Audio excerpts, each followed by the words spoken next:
Hamblin here. I always thought it was a bad idea to elect black politicians for life. I believe that eventually the constituents are the ultimate losers in the end.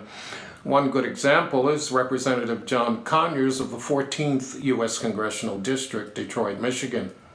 Another is Democrat Representative Maxine Waters, who represents the 43rd Congressional District in California, and who's had a nervous breakdown since the election of President Donald Trump. Waters was my primary lifer political candidate for the Nut House, but now I have a new candidate for the loony bin.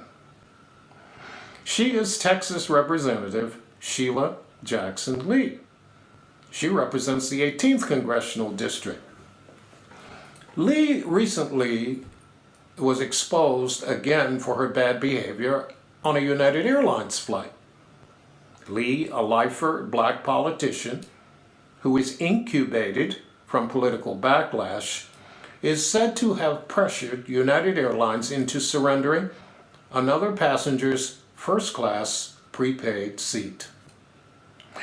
Lee has a foul history of bad behavior on commercial flights, and in rented motor cars for that matter, and there's more. Lee is reported to have once called an employee a stupid mofo, if you get my drift. And she's labeled herself to be congressional royalty. Hence, in my book, Lee wins the teddy bear, the big fat cigar, and the cake too.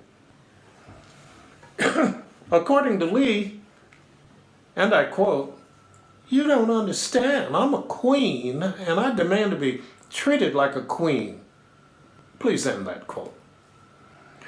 Lee made the proclamation in 1998, just 36 months into her 23 years of tenure in the House. It's obvious to me that Lee has long ago proclaimed to the world that she is the new Idi Amin Mama. I had the experience of interviewing Lee on my syndicated talk show. The denseness of her logic dazzled me. However, the best lesson in all this may have been splattered all over the passenger who lost her seat.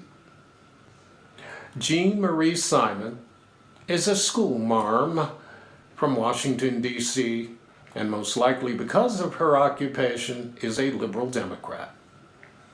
Now I wonder just what kind of a wake-up call Simon got out of all this.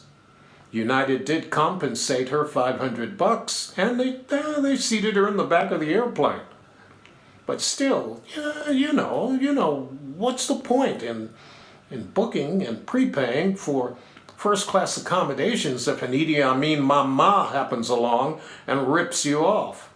Who, by the way, dubbed Simon a white racist for daring to complain about the incident.